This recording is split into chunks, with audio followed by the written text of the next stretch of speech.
80 yevrodan mana tushirishyapti ekan. Soatiga necha pul yevrodan tushyapti? Soatilarga 8 yevrodan. 8 yevrodan. Necha soat ishlayapsizlar bir 10 kunda? soat ishlayapmiz. 10 soat. 10 soat ishlasanglar 80 yevrodan. 80 yevrodan mana tushirishyapti ekan. Qurilish ishi bo'yicha, ya'ni подсобный разнорабочий.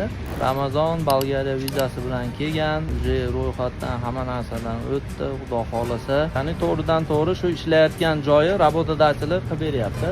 Polностью. Bu insonlar Litvadan где-то bir 200-300 kilometr uzoqdan kelishgan. Mana 2 kun deganda ro'yxatdan o'tildi. Endi ana buni bu yerga bemalol, tabriklaylar, xudo xolasa bir ajoyib yirik kompaniyaga keldik. Vakansiya va dokumentatsiya jarayonlari, ya'ni to'g'ridan to'g'ri migratsiyaga mana shu ish beruvchi kompaniya, ya'ni работодательni o'zi siz uchun navbat oladi va siz qo'lingizdagi hujjatlar bilan 2 yillik VNJ, ya'ni litovskiy VNJ ID karta topshirasizlar. Xudo xolasa omad bilan qolinglar, partishkada bo'ling.